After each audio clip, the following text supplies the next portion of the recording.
Hi folks, Dr. Tom McNamara here again for our course in trigonometry. In our last video we discussed the unit circle interpretation of the trigonometric functions. And in this video I want to talk about how we can use that to help us find values of the trig functions. So we'll just jump right into things and work an example. Find the value of all 6 trig functions for this angle, 11 pi over 6. Now, I am not going to draw the entire unit circle. That's going to be a bit more than what we need. I'm just going to do a little schematic right here. I am going to use my nifty little chalkboard compass, though, to help me draw a nice circle. So sorry about the scratching, but that's just the way it goes when you're using a chalkboard. Okay, let me make sure that we've got this staying right at the origin, doing the best I can to keep it right there. Okay, so there's my unit circle.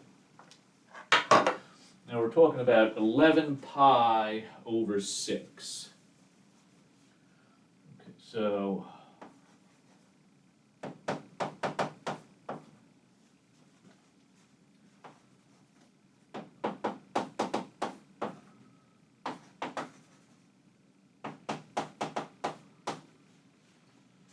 before I get all the way around to there, I am going to think about my special angles. Now, in the radian measurement system, my special angles are pi over 6, of course it corresponds to 30 degrees, pi over 4, which corresponds to 45, and pi over 3, which corresponds to 60. 30, 45, 60. Okay, so pi over 6 would be right about here. Okay, that'd be an angle of pi over 6. Then we'd have pi over 4, and then pi over 3, which is actually 2 pi over 6, right? That's a 60-degree angle, this is a 30-degree angle. 30 plus 30 is 60. 2 pi over 6. 3 pi over 6. 4 pi over 6. 5 pi over 6. 6 pi over 6. 7 pi over 6. 8 pi over 6, 9 pi over 6, 10 pi over 6, and finally 11 pi over 6. So 11 pi over 6 would take me into the 4th quadrant, and the reference angle would be pi over 6 right there. Now we know from the unit circle video that we did last time, we know the coordinates of that point right there. Remember, the cosine starts out 3, 2, 1. The cosine starts out big and gets small, right? Because if you're over here, the x-coordinate is big. And as you rotate this way, the x-coordinate gets smaller. Okay, so root 3 over 2. And the y-coordinate is 1 over 2. So if I know that, then I know this. X-coordinate would stay the same. Okay, the x-coordinate is still positive. I'm still going to the right. The y-coordinate, now that's negative. Remember, in our last video we discussed, if you know the first quadrant for your unit circle, then you know everything else.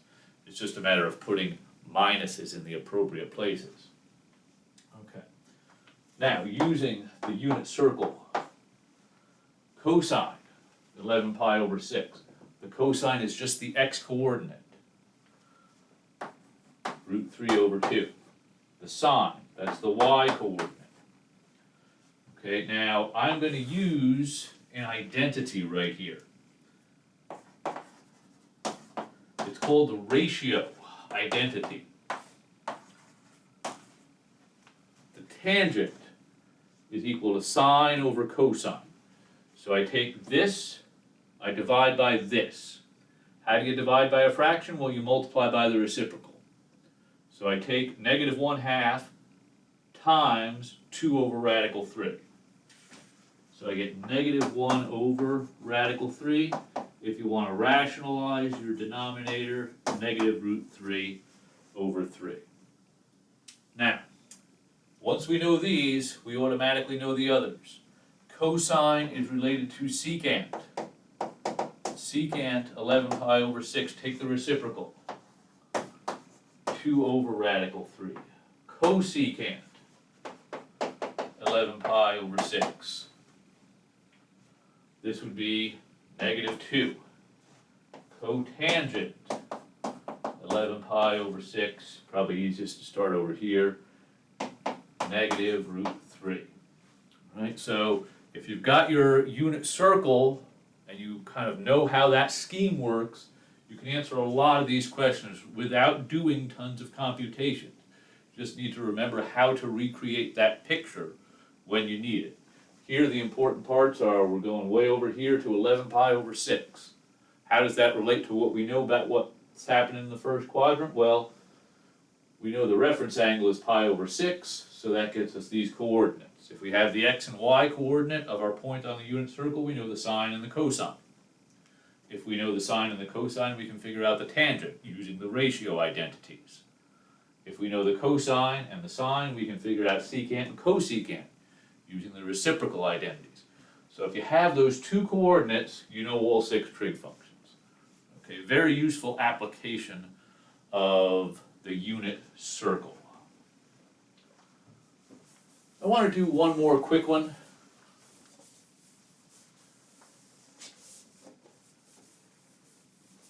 In this class, I have mentioned multiple times that the special angles are ones that involve special triangles. And for the most part, that's true.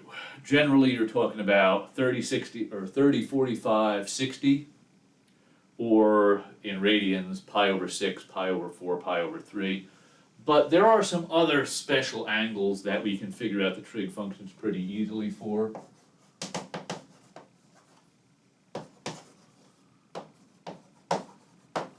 And the unit circle helps us out a lot in this case.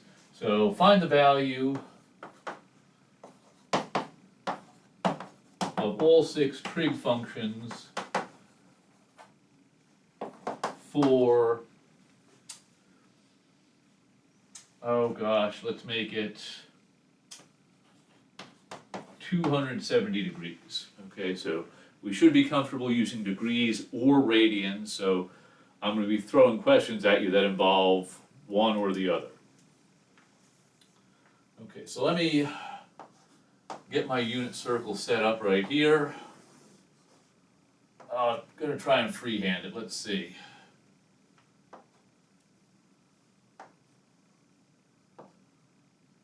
Okay.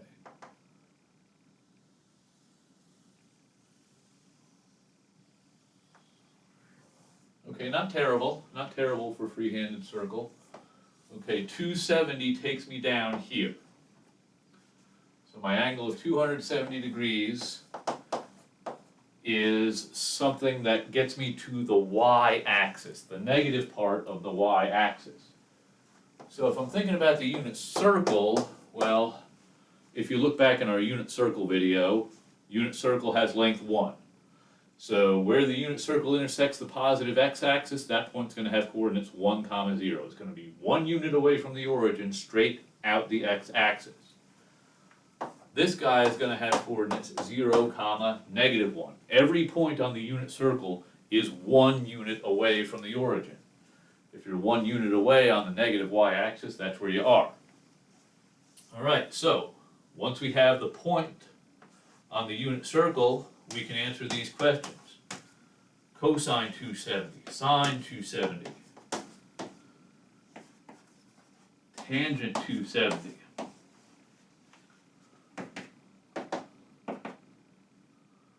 secant 270, cosecant 270,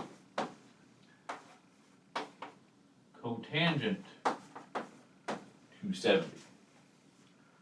All right, so remember, We're on the unit circle, we get the coordinates of our point. The x-coordinate is the cosine, right? We don't need to worry about the r anymore because the r is 1. Okay, so x-coordinate is 0, cosine 270 is 0, sine 270, -1. Okay, here's where we get a little tricky, right? Tangent 270, sine over cosine, -1 over 0. Ooh, you're not allowed to divide by 0. Tangent 270 is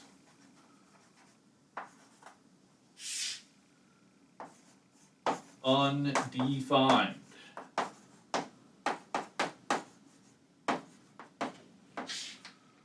Okay, if you're dividing by 0, that operation is undefined. It doesn't give us a number to work with. All right, so if you know the sine, you automatically know the cosecant. Take the reciprocal. Sine is -1, cosecant is 1 over -1. Works out to be -1 back again. Secant 270.